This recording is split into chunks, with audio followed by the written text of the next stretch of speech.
Muitas vezes na vida, principalmente quando a gente é jovem e a gente se sente diferente das outras pessoas, a gente tende a achar que o problema somos nós. E a gente sofre por não ser igual a todo mundo. Porém, mais cedo ou mais tarde, podem chegar situações que demandam certas habilidades, certas características que, por um acaso, você tem e as outras pessoas não. E daí, aquilo que você pensou que era algo negativo, estranho, que te afastava das outras pessoas, acaba sendo o que vai ajudar essas mesmas pessoas. E é muito louco pensar isso, porque até chegar esse momento, você acha que você não serve, que tudo aquilo que você tem de bom não é útil. E tudo aquilo que é esperado, você não tem. Mas deixa eu contar uma coisa para vocês, pessoal. As coisas só mudam quando alguém tem coragem de pensar diferente. E isso costuma acontecer a partir de um desconforto. Porque quem está confortável na mediocridade, no sentido de mediano, não vai querer sair de lá.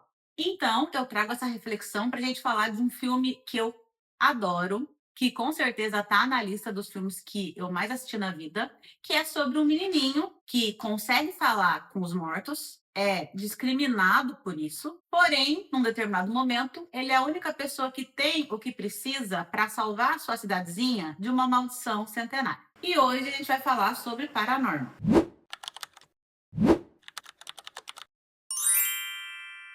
Oi, meu nome é Ana Fortuna, eu sou jornalista por formação, cinéfila de coração e agora criadora de conteúdo. E aqui a gente usa filmes e outras produções culturais em busca de verdades mais profundas.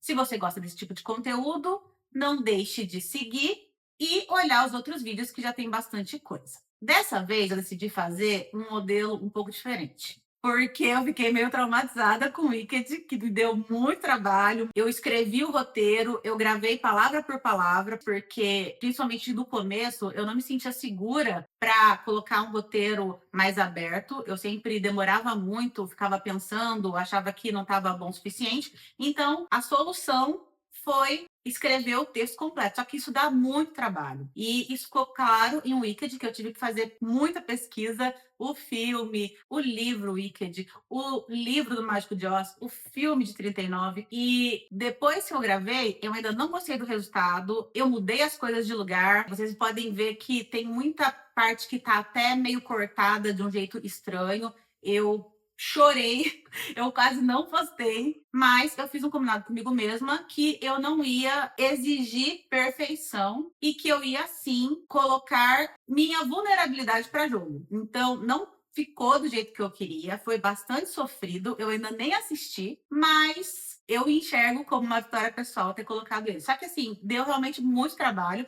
então eu decidi fazer um modelo um pouco diferente, porque eu acho também que eu já tô um pouquinho mais solta, então eu vou tentar fazer assistindo o filme e falando as coisas conforme eu vou lembrando. Vamos ver o que vai sair, beleza? Outra coisa que eu quero falar é que, eu não sei se vocês repararam, mas eu trouxe vários DVDs. Todos esses aqui são os que eu pretendo fazer, tá? São filmes que eu gosto, filmes que eu tenho interesse em falar.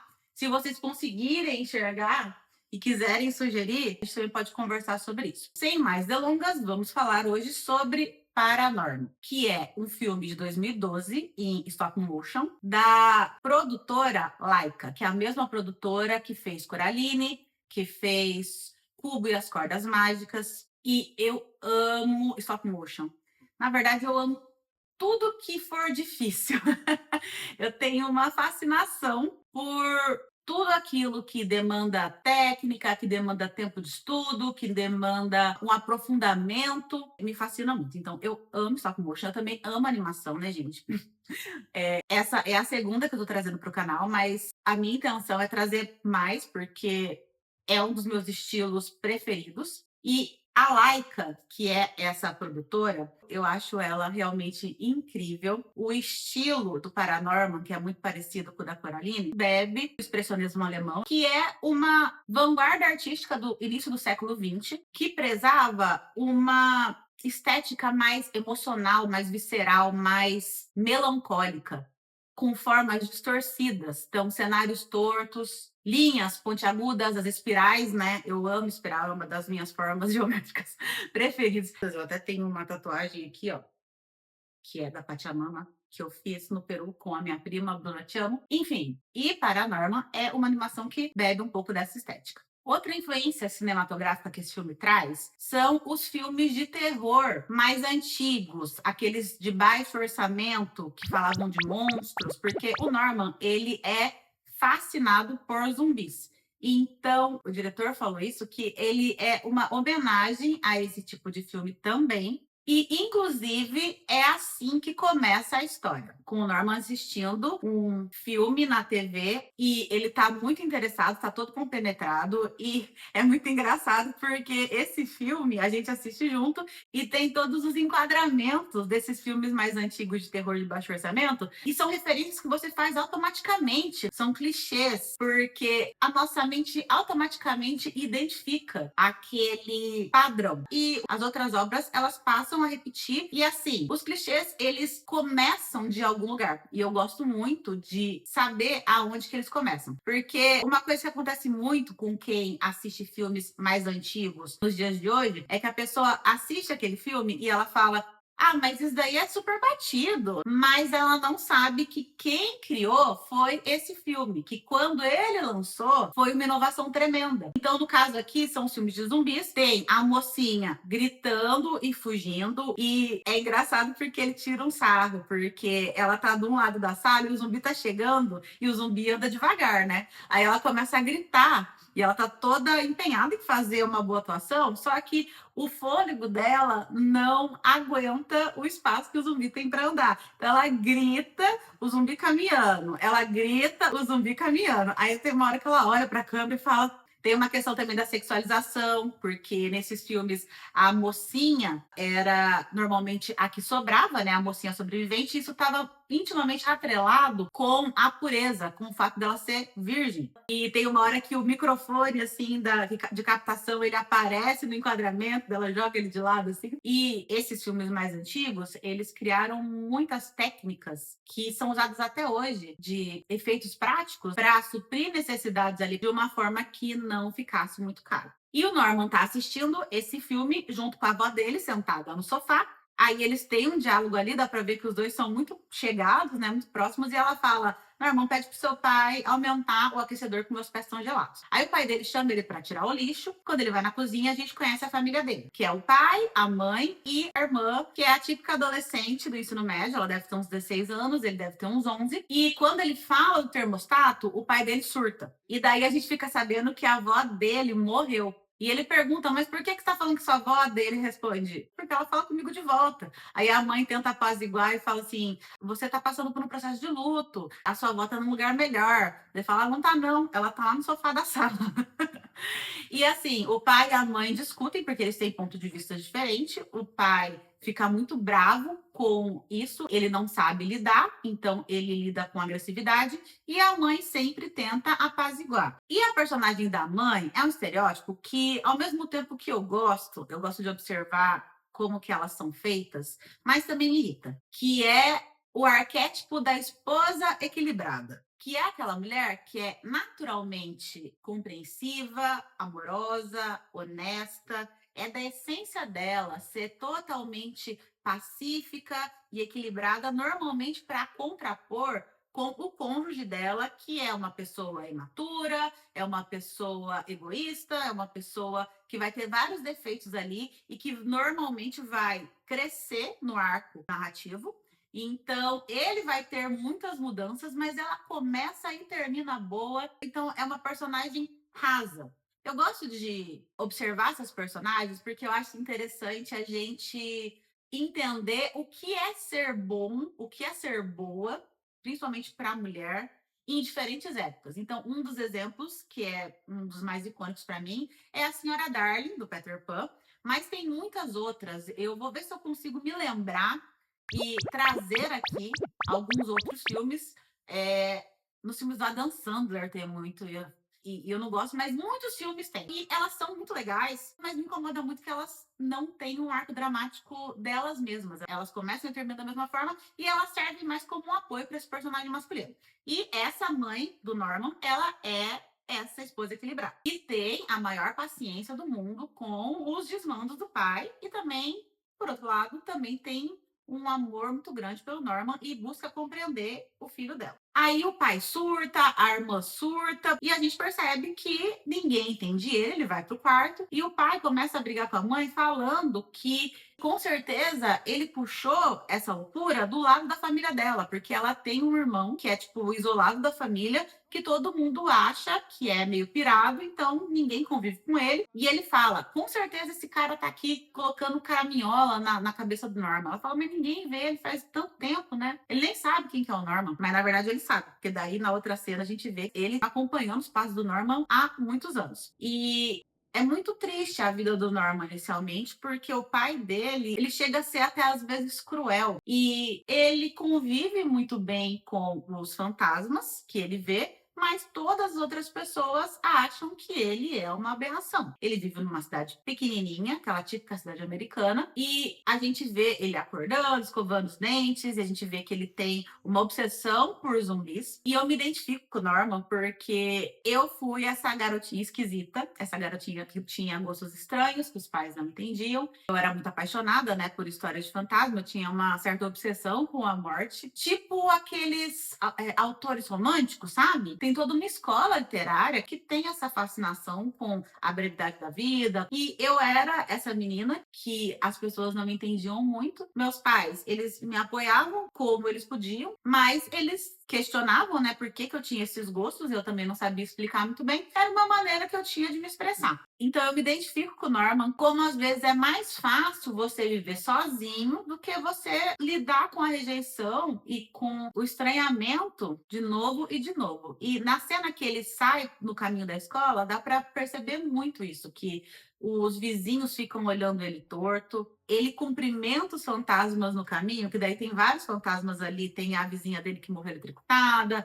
tem um mafioso que morreu afogado, tem gente de várias épocas que estão ali, e ele conversa com todos eles com muita amabilidade, mas com as pessoas que estão vivas, elas passam por ele olhando torto, e ele meio que se encolhe, então ele tem mais facilidade de conversar com os mortos do que com os vivos. Ele chega na escola, todo mundo zoa ele, as pessoas escrevem aberração no armário dele, e a gente vê que ele pega um paninho e um sprayzinho assim de dentro do armário para limpar. Então é uma coisa que é recorrente. E essa cidadezinha típica americana, ela tem todo o seu turismo baseado na lenda de uma bruxa que foi enforcada por alguns puritanos quando aquela cidade ali foi fundada, né? Ela é inspirada em cidades reais e também nessa questão do julgamento da bruxaria que aconteceu realmente nos Estados Unidos. Mas a cidade, ela trata isso como se fosse realmente um marketing turístico, né? Um show, um espetáculo, um chamariz para os turistas. Então, tem, por exemplo, um outdoor assim, com uma bruxa sendo enforcada, e tá escrito ali no outdoor: aqui é uma boa cidade para você matar o tempo, vamos dizer assim, que em inglês é hang on, que é tipo, vamos ficar sem fazer nada, né? Então, mas ao mesmo tempo é tipo o trocadilho para ser pendurado também. Então tem umas piadinhas muito boas assim nesse filme. Tem até uma temática bastante adulta, depois eu vou explicar um pouco ali para vocês, mas sempre com uma qualidade de roteiro, artística, técnica que é muito incrível. Ai, eu adoro esse filme, eu gosto muito. E essa questão dos americanos, eles quererem monetizar em cima de qualquer coisa, eu não sei, gente. É uma impressão que eu tenho, eu não quero generalizar aqui, mas se vocês tiverem alguma coisa para complementar, deixem aqui nos comentários, vamos conversar sobre isso, porque todas as séries e filmes que eu vejo, tem umas coisas assim, aconteceu um acidente, que nem tem um hotel, né? Que a pessoa ali é um mistério em volta do falecimento dessa pessoa. O hotel usa isso para atrair turistas. Ele conta toda uma história, ele vende brindes, ele vende o livro da história, ele vende bonequinhos dessa mulher. No desenho do Pateta, eles também vão ver o maior novelo de lã do mundo. Em Gilmore Girls também, eles querem fazer um museu do acontecimento histórico que teve ali naquela cidadezinha. Então eu tenho essa impressão que nos Estados Unidos qualquer coisa pode ser monetizada desde que você conte a história certa. E tem muito isso lá, nesses caminhos de estrada, tem coisas ali que são coisas bobas, básicas, e eles dão um jeitinho de colocar um marketing em cima. Então, aqui no caso dessa bruxa, é isso que acontece. E a história realmente aconteceu. Tanto que as crianças vão interpretar um teatrinho em comemoração aos 300 anos desse fato. E durante o teatrinho, a menina que tá interpretando a bruxa, ela tá usando, tipo, um nariz com uma verruga verde, um chapéu, que inclusive lembra muito a Bruxa Má do Oeste, do Mágico de Oz, versão de 39, para você ver como que ficou icônico no imaginário popular a bruxa verde com o nariz adunco, né, e com as verrugas. E a menina olha para a professora e fala assim: essa fantasia aqui de bruxa não é historicamente acurada, porque essa menininha ela é meio nerd, né? Ela gosta de estudar. E a professora de teatro, que é toda dramática, que a gente percebe ali, né, por hipótese, que ela era uma atriz que talvez já deu o tempo dela de carreira e agora ela está dando aula, ou que ela é uma atriz que acabou nem fazendo tanto sucesso, mas a gente percebe que ela tem uma frustração ali que ela tenta sanar com aquelas crianças e ela fala com todas as palavras que não é para essa peça ser histórica, ela é para vender brinde, ela é para vender cartão postal. E daí ela pede pro Norman ler, né, uma parte do roteiro, ele começa ali com a voz baixinha, tímida, ela começa a fazer uma projeção da voz super dramática, daí ela conta. E qual que é a história? Uma bruxa foi enforcada por 7 puritanos, tinha um juiz e tinham mais 6 membros da comunidade extremamente religiosa que atuaram enquanto jurados e testemunhas. Eles condenaram e enforcaram essa bruxa e ela ficou com muita raiva e lançou uma maldição nesses 7, dizendo que eles iriam voltar como mortos-vivos. Então, essa é a história, basicamente. E eu vou falar um pouquinho dos puritanos brevemente, tá? Eles foram britânicos que não estavam muito de acordo com os rumos que a religião estava tomando. E eles queriam suprimir os excessos que eles estavam vendo na Inglaterra, meio que criando uma nova forma de se viver em colônias do Novo Mundo, numa série de viagens que se estabeleceram onde hoje fica o estado de Massachusetts, o nome difícil de falar, que seriam exemplos de sociedade cristã, inclusive meio que para jogar na cara da galera da Inglaterra, né? É hipótese minha.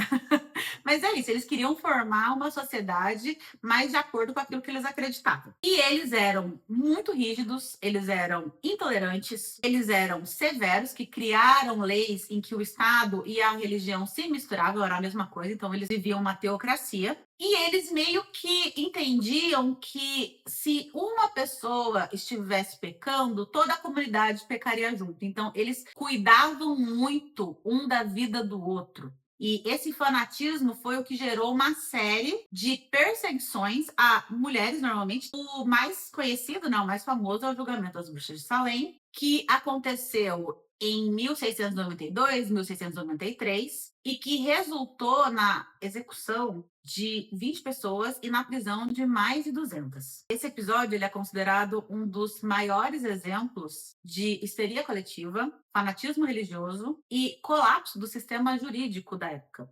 E o filme do Paranorman tem tudo a ver, ele faz relação direta com essa história, que é algo que me fascina muito, então é mais um ponto, porque eu amo esse desenho. Beleza. O Norman, ele é excluído na escola e ele sofre bullying direto de um valentão que se chama Alvin. E enquanto ele tá ali sofrendo uma reprimenda dele, o Neil, que é outro menino que também sofre bullying porque ele é gordinho e também tá apagando o que tá escrito no armário, ele decide que ele quer ser amigo do Norman. E o Neil é um dos personagens mais legais desse filme. Ele é muito bem construído porque ele poderia ser uma pessoa que tá triste porque ele sofre tudo quanto é tipo de exclusão, de violência, mas ele é aquelas pessoas que tá na vida para viver. Eu lembro aqui de uma fala do Pierce de Community que ele fala que a vida é um banquete. And I'm not leaving till I've cleaned out the buffet. E o Neil tem essa vibe, sabe? Ele tem uma autoestima invejável e ele é extremamente humano, porque ele não é perfeito, ele tem um modelo de autoestima que eu gostaria de ter, que eu tô lutando para ter, que é aquela pessoa que sabe que não é perfeita e que erra e aprende com os erros e não faz disso um grande problema e não fica presa na culpa ou na tristeza por não ter sido perfeito. Ele é uma pessoa realmente com uma autoestima muito saudável. E ele é corajoso, ele protege o Norman quando eles estão saindo da escola e o tio dele, que é o cara que vive isoladão, né? Ele tenta conversar com o Norman, o Neil fala: sai daqui, seu cara esquisito, eu vou jogar meu humus em você. Ele tem pimenta. Ele é extremamente afetuoso e ele quer porque quer ser amigo do Norman.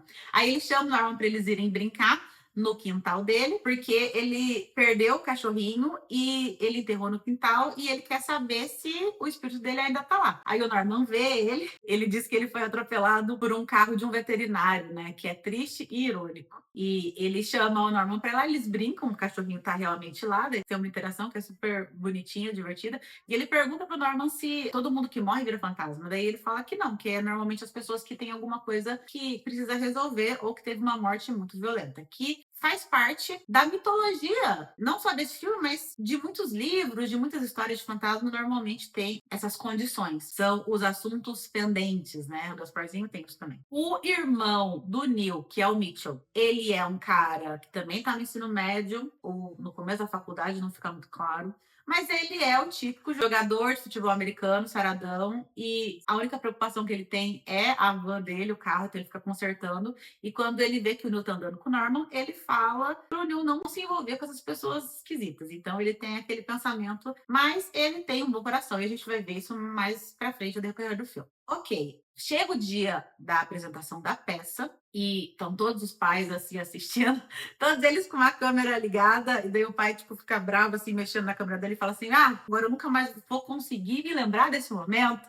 Você tá todo mundo filmando, então é uma crítica, né? Tipo, você não vive o momento e quer ficar filmando, que é coisas que a gente vive super hoje em dia. Eu não preciso ficar explicando para vocês. Aí, durante a peça, o Norman tem uma visão, uma retrocognição. Ele volta para o passado e ele se vê numa floresta sendo perseguido pelos puritanos. E é uma cena, assim, bem assustadora, que eles estão chamando bruxa, bruxa, onde está você? E daí a árvore se transforma no rosto de uma bruxa e fala que os mortos estão vindo. Então o Norman ele fica apavorado, ele sai pulando na peça, assim, cai no chão e grita: os mortos estão vindo. E daí todo mundo dá risada dele, o pai dele fica muito bravo, e no caminho ele briga com ele, fica brigando, e a mãe fica tentando contemporizar, mas não tem jeito. Daí o pai dele fala uma coisa extremamente cruel para ele, porque o Norman fala: eu queria que todo mundo visse o que eu vejo. Eu não pedi para nascer assim. Que é o que muitos parapsíquicos ao longo da história têm, né? Eles não entendem por que eles nasceram com esses dons e eles não conseguem muitas vezes lidar com os problemas que isso traz ao longo da vida. Então ele fala: eu não pedi para nascer assim.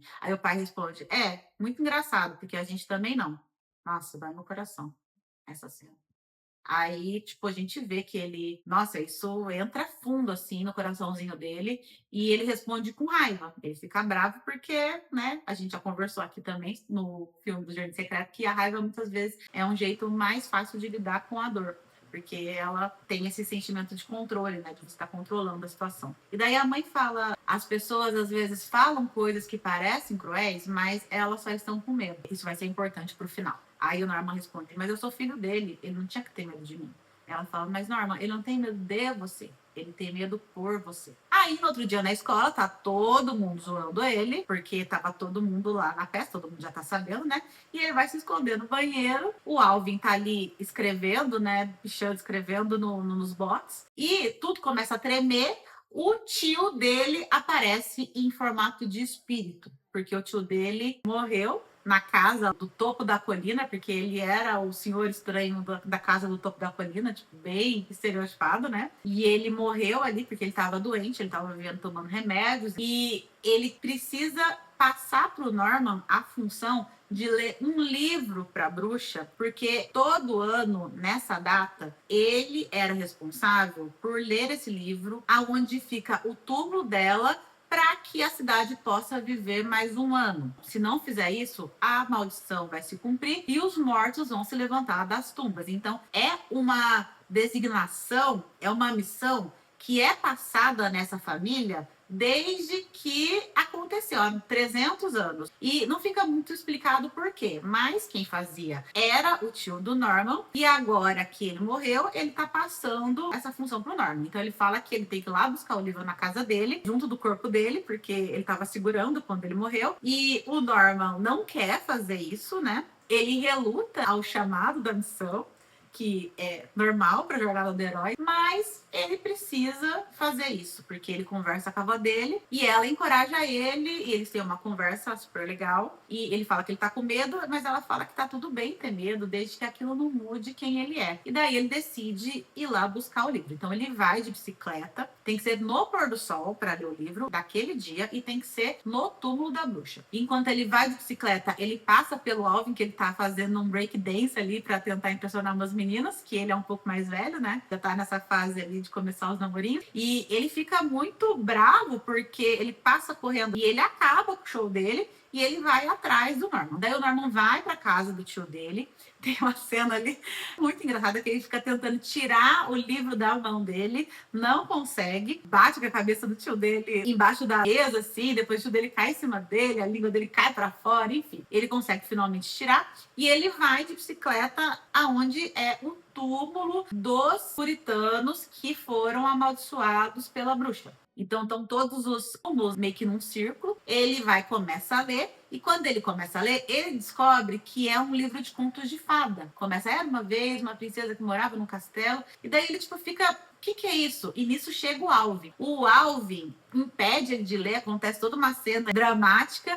No final das contas, a gente descobre que ele tá no lugar errado e os mortos se levantam. São 7 zumbis que começam a perseguir eles, e daí o filme entra nesse processo de filme de terror de novo. A Stacy, que tinha ficado de babá do Norman e percebe que ele sumiu, ela vai até a casa do Neil para procurar ele. E quem abre a porta é o Mitchell, né? Que é o irmão do Neil, que ele abre a porta só com uma toalhinha e uma touquinha de banho, assim. E daí ela fica, tipo, se derrete por ele. Começa a jogar um charme ali pra ele, perguntar se ele sabe onde tá o Norman.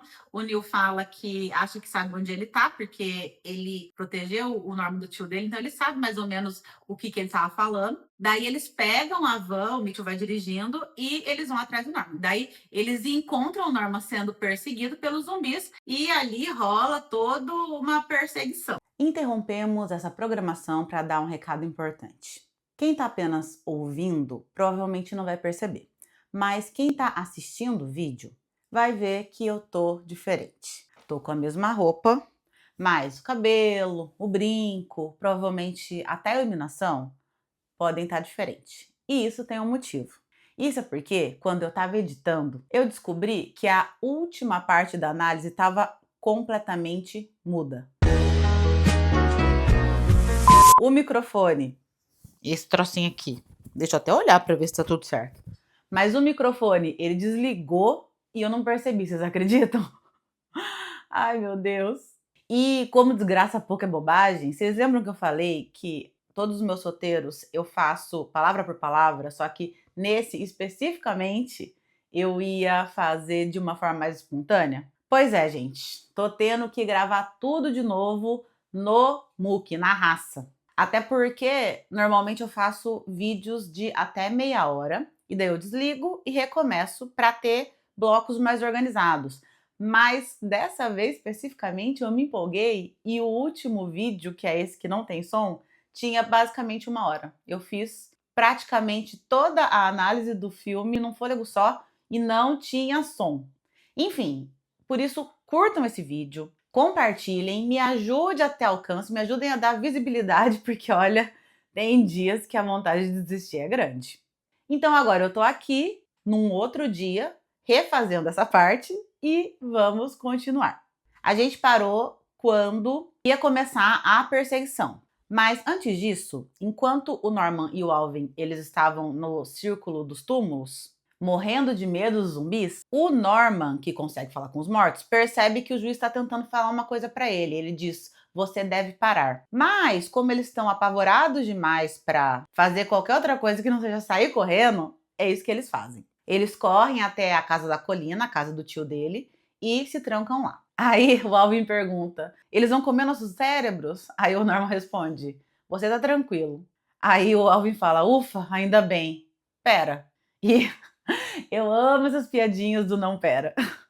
Eu rio muito, toda vez. Na casa, o Norman fala que ele não entende por que o livro não funcionou. E que ele achava que era algum tipo de livro de feitiço, mas na verdade é apenas um livro de contos de fada. E no quarto de pesquisa do tio, nos documentos ali, parece aquele quadro bem estilo CSI, com várias conexões e várias informações, o Norman vê alguns recortes de jornal, algumas fotos, e ele percebe que eram 7 pessoas e 7 túmulos. Ou seja, a bruxa não tá ali. Nisso, os zumbis chegam. E a gente vê mais uma sequência que homenageia os filmes de terror. Mas isso sempre com humor, igual o Norman tá embaixo da cama, escondido, enquanto a gente vê os pés do monstro se aproximando vagarosamente. Mas aí é muito legal porque normalmente cai um objeto pro vilão pegar e ele fica tateando embaixo da cama, aumentando a tensão, aumentando o suspense. Só que aqui o objeto é uma das orelhas dos zumbis, porque eles estão se desfazendo. Então tem essa tensão, mas também tem muito humor, é muito engraçado. E assim, quando você assiste o filme da primeira vez, você entende que os zumbis são maus, porque são eles que estão perseguindo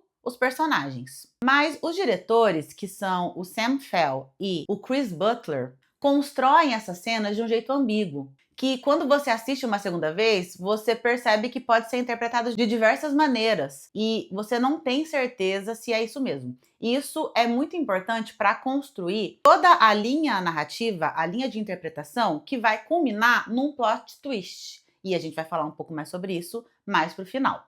Porque afinal, eles nunca chegam a machucar os meninos de fato, eles só ficam indo atrás deles e com isso que é criada toda essa tensão que dá a impressão de que eles estão em perigo. Porque nos filmes clássicos de zumbi, eventualmente os personagens são alcançados e esse é o momento de ataque, de morder, de comer o cérebro. Mas aqui, esse momento nunca chega e isso coloca uma pulguinha atrás da nossa orelha.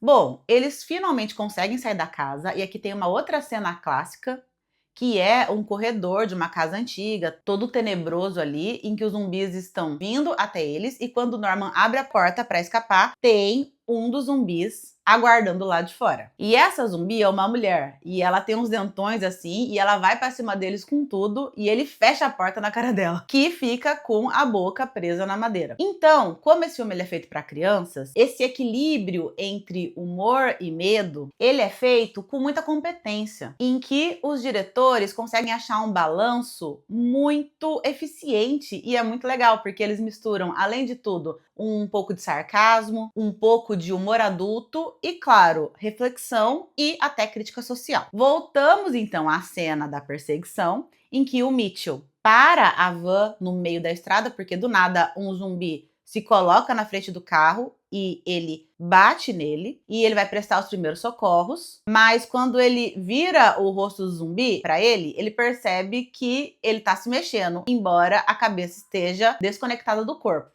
E daí ele chuta a cabeça do pobre do zumbi lá pra longe e ele comemora porque ele é jogador de futebol americano. E eles saem em disparada, deixando uma cortina de fumaça pros zumbis respirarem. E eles ficam, tipo, em estado de choque, olhando, né, pra tela e tossindo. E aí a cena corta pro juiz agarrado no para-choque, porque ele foi o único que conseguiu ser bem sucedido em alcançar o carro e no final das contas ele parte junto com eles. Como o carro tá rápido, eles atraem a atenção de uma policial que tava de plantão e ela tá numa bizinha, mas isso não impede ela de partir numa perseguição alucinada e enquanto o juiz tenta entrar pelo teto solar, né, enfia a mão lá dentro, então todo mundo no carro tá desesperado. Nesse ponto, o Norman e o Alvin já conseguiram entrar na van, então estão todos ali dentro. E ele pega o celular e liga para aquela amiga inteligente que se chama Salma e pergunta se ela sabe onde está o túmulo verdadeiro da bruxa. Ela diz que como ela foi julgada e condenada pela igreja, ela perdeu o direito de ser enterrada num cemitério cristão. Então, muito provavelmente, ela tá numa vala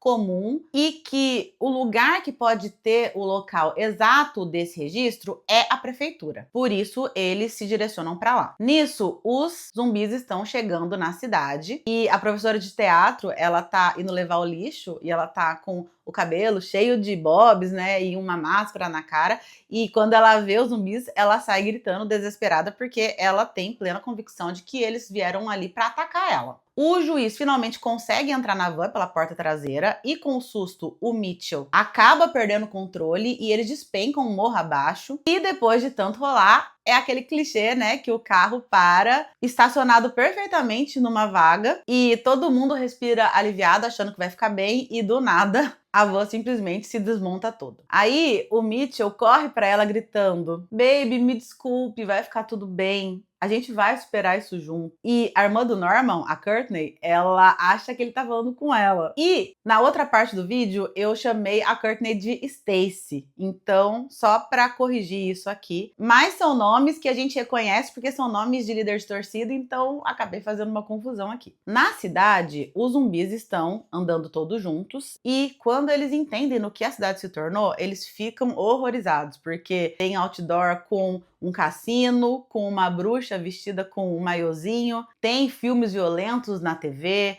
pessoas saindo bêbadas do bar, e nesse momento são eles que gritam completamente traumatizados. A população vê os zumbis e, pela aparência cadavérica deles, elas obviamente pensam que eles são monstros e o medo dá vazão à histeria coletiva. Então, eles começam a gritar, decidem pegar em armas. Ou seja, aqui a gente percebe que os monstros e as pessoas de bem estão invertidos, que é mais ou menos o que acontece em Wicked. A gente debate um pouco sobre essa questão das definições de bem e mal, tá bem legal, então vou deixar o card aqui para vocês darem uma olhadinha. E essa inversão é proposital, porque ela serve como uma crítica ao preconceito, ao medo do desconhecido e à mentalidade de turba, também conhecida como efeito manada. Mas nós vamos voltar nisso daqui a pouquinho. Na prefeitura, estão todos pesquisando nos arquivos, mas é tudo desorganizado, então eles começam a se frustrar, começam a brigar e acabam abandonando o Norman sozinho. Porém, eles não conseguem sair da prefeitura, ela tá cercada,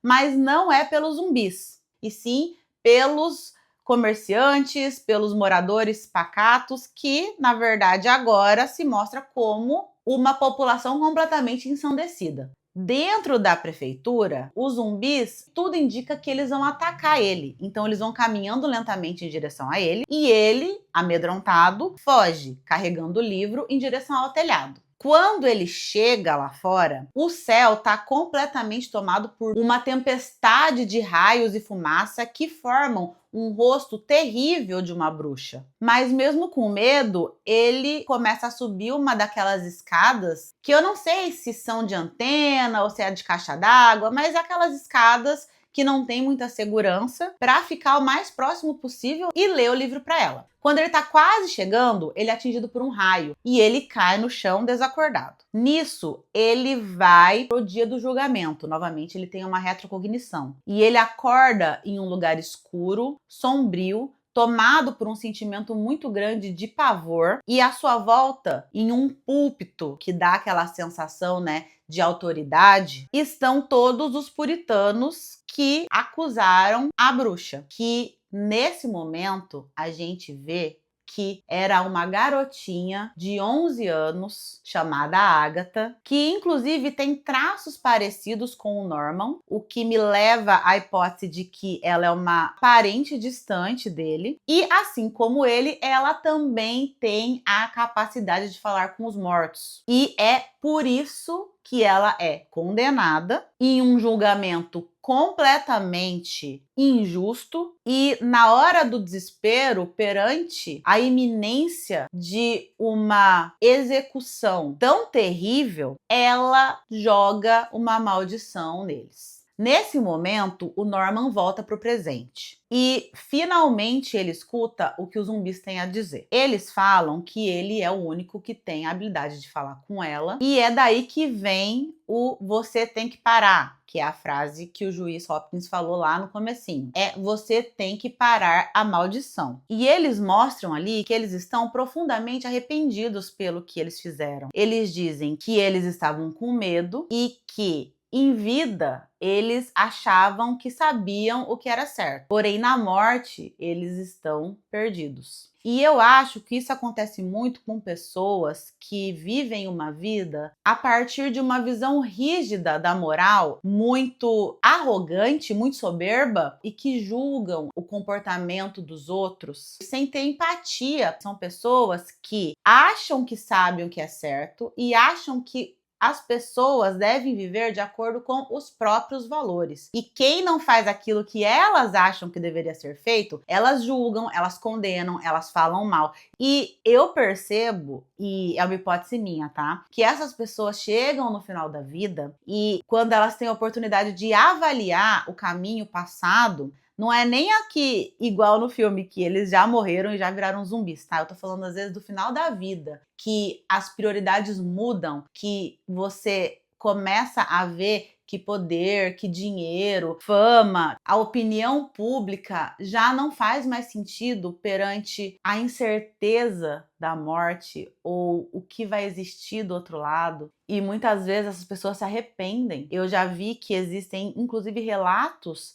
de pessoas que trabalham com a saúde e que convivem com as pessoas no momento, né, nesse momento muito emblemático, e elas dizem que boa parte do arrependimento dessas pessoas tem muito mais a ver com aquilo que elas não fizeram e os desafetos que elas criaram pelo orgulho. E elas percebem que tudo isso na hora da morte não importa mais. E o que elas querem é se reconciliar. Então, às vezes, pessoa que brigou por herança, às vezes, pessoa que não fala com o filho há mais de não sei quantos anos porque eles discordaram por uma questão completamente mundana e, nesse momento, elas querem se reconciliar porque elas reavaliam quais são os seus verdadeiros valores. Então, eu percebo aqui nessa fala, nessa pequena linha desse momento, todo esse contexto, porque é isso que eles dizem, que quando eles eram vivos, eles achavam que eles sabiam que era certo, com aquela soberba de quem pode dizer para os outros o que fazer, o que não fazer, e quando você realmente se defronta com o desconhecido, você questiona todas as suas certezas ao longo da vida. E eu acho que eu dei uma devagada, porque isso aqui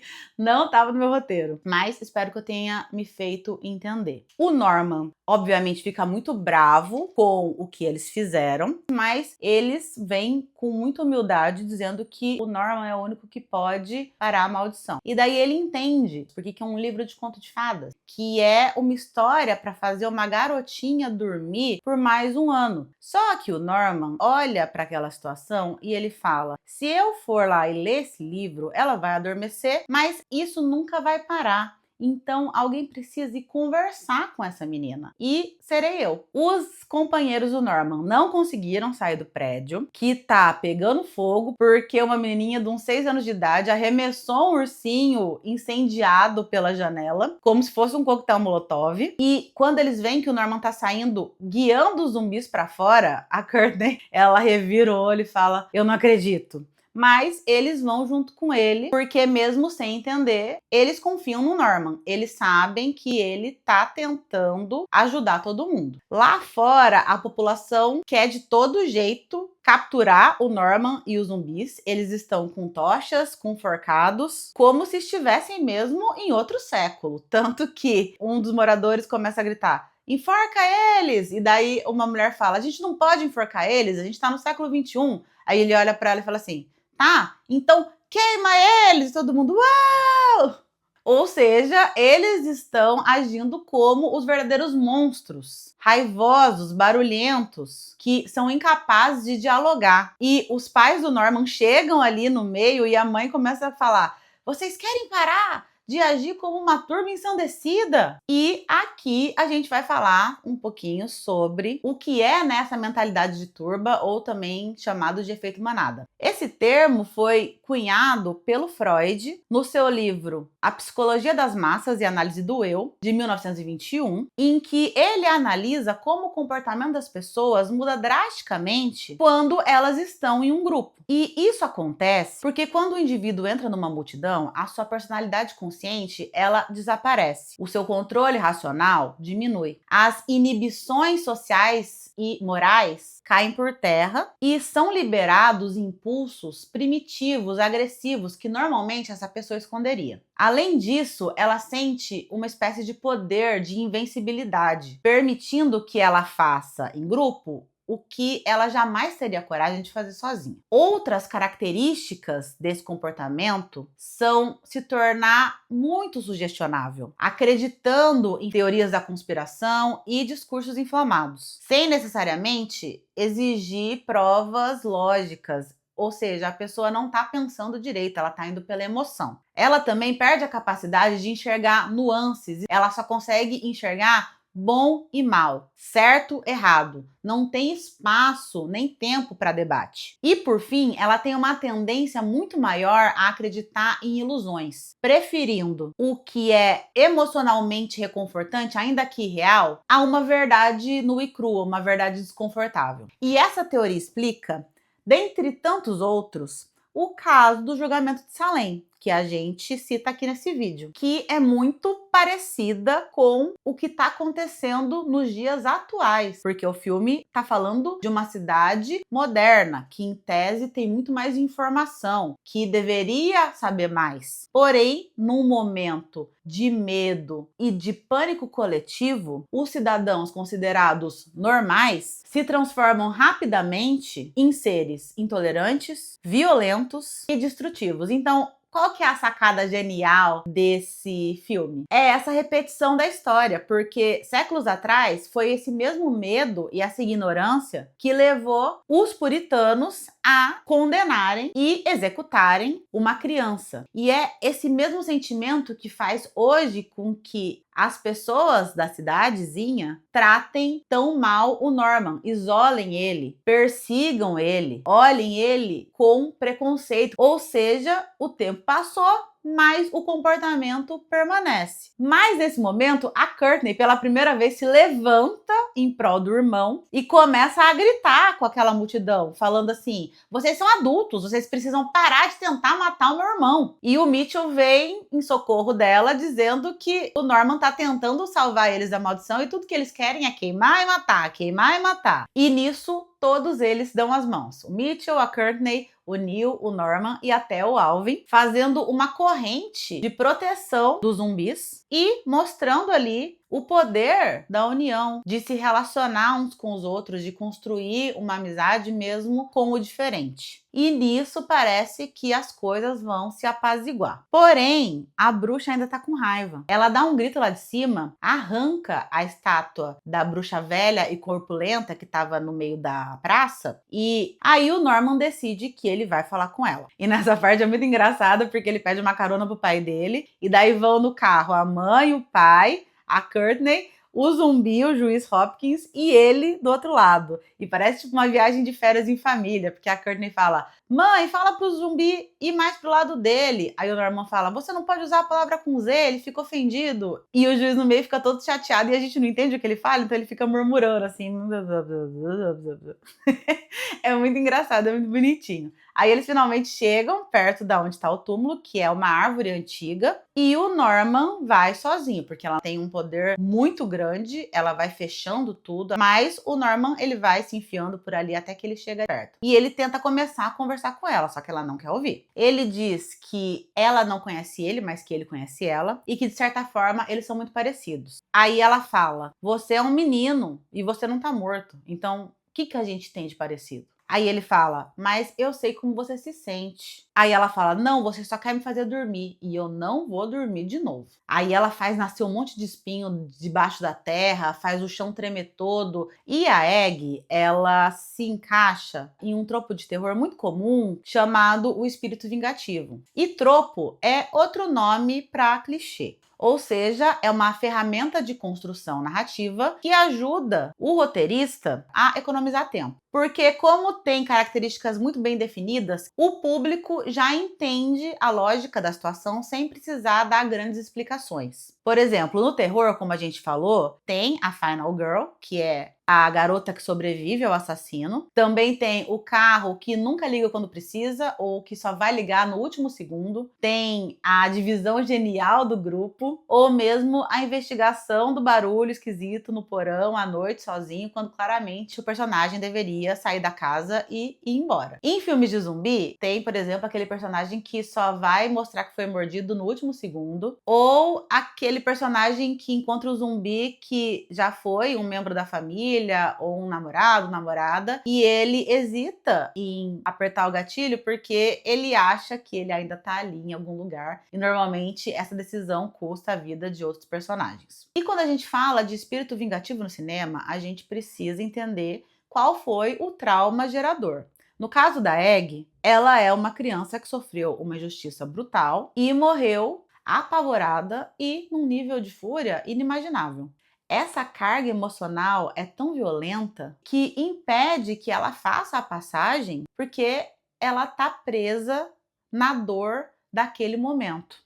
E por isso mesmo, como eu disse, ela tem uma energia residual absurda, porque são 300 anos que a raiva dela ficou tão gigante que se transformou quase num poder divino, porque ela tem a capacidade de criar tempestades, fazer com que espinhos saiam da terra, mexer mesmo com o mundo real. Mas o Norman não desiste. Ele continua conversando com ela, tentando fazer ela enxergar que não é porque ela sofreu que ela tem que fazer todo mundo sofrer. Porque no final das contas, ela se transformou naquilo que ela mais odiava, uma pessoa violenta e injusta. E daí ela grita: eles me machucaram, eu tinha que fazer eles verem o quão terrível eles foram comigo. Porém, o que o Norman tenta mostrar para ela, e eu concordo, é que a resposta para a dor nunca é mais dor.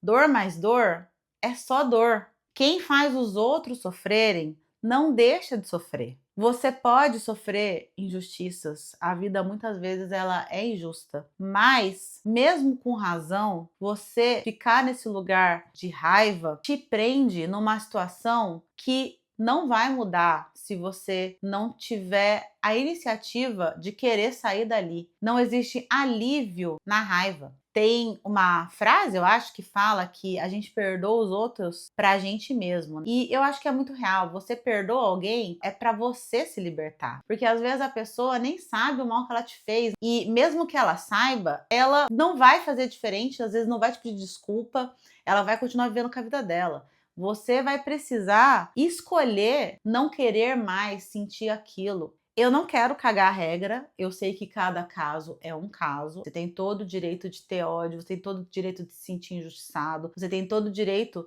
de querer que as coisas tivessem sido diferentes. Porém, essa é uma coisa que eu aprendi com as minhas vivências, que mesmo quando eu tinha razão de ter raiva das coisas que as pessoas fizeram para mim, eu passei anos nesse argumento circular e isso não me fez mais feliz, não me fez melhorar, não me curou. Muito pelo contrário, isso atrasou o meu processo de construir uma vida que fizesse sentido para mim, que me desse a felicidade que eu estava tanto buscando. Então, vale a pena refletir se o melhor é continuar desejando a dor do outro ou se o melhor é você pensar em si mesmo, priorizar a própria felicidade e se libertar.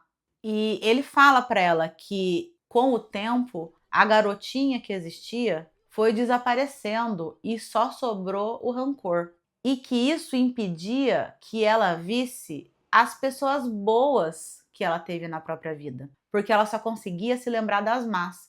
Da mesma forma, as situações boas que ela teve na vida, tudo isso ficou esquecido, porque ela pegou aquela situação muito difícil, muito ruim que ela teve, mas ela colocou num pedestal tão gigantesco que aquilo se tornou a sua própria identidade. Ela não sabia quem ela era sem aquilo. E quando ele fala isso, ele segura a mão dela e nisso a cena muda. A gente é transportado para uma floresta muito calma. A Egg finalmente lembra do próprio nome e aqui o Norman repete para ela a frase que a mãe dele falou lá no começo. Lembra que eu falei que era importante? Que é, quando você sente medo, você acaba fazendo coisas terríveis. E no caso dela, ela ficou tão assustada que ela acabou esquecendo quem ela foi um dia. E se você notar, o Norman não vence a bruxa com um feitiço ou com violência, mas conversando com ela como se lida com uma pessoa em sofrimento, validando o que ela sente e explicando de que maneira aquele ódio tá sendo ruim para ela mesma. E eu acho que ele era o único que podia fazer isso, porque ele estava conversando com ela de igual para igual. Ele sabia o que era ser isolado pelos seus pares, sabia o que era ver o medo nos olhos das outras pessoas e saber que jamais seria aceito. E é aquela coisa, né? A vulnerabilidade, ela gera a verdadeira conexão. Só que o Norman já estava num lugar um pouquinho mais avançado. E isso porque ele teve que passar por toda a jornada que a gente acompanha no filme, porque quando começa a história, ele era Agnes. Mas ele entendeu que existiam sim pessoas que se importavam com ele, os amigos que ele fez no caminho, e só depois disso que ele foi capaz de ensinar isso para ela. Então, às vezes, a gente não entende por que a gente está passando o que a gente está passando, mas a nossa experiência, os nossos aprendizados vão ser justamente aquilo que nos tornam capazes de auxiliar outra pessoa que está no mesmo sofrimento. Quem ensina o que sabe muda a história de quem aprende. A Agatha, então, diz que está com sono. Ela e o Norman encostam na árvore e vai dormir. Dessa vez,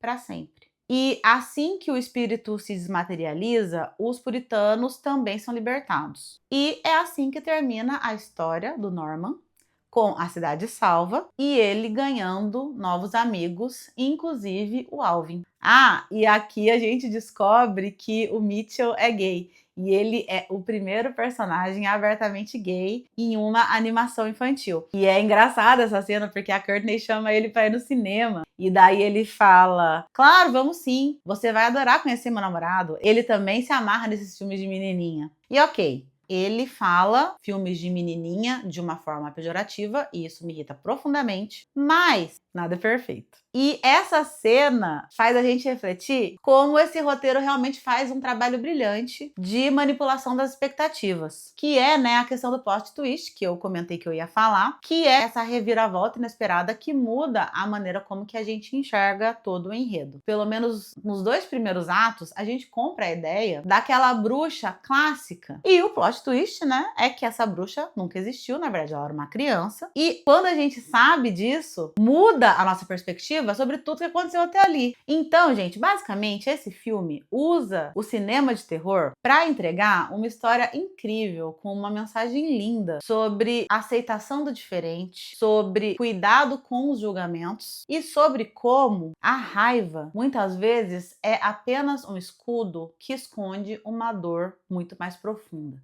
Então, gente, me conta, vocês já conheciam esse filme?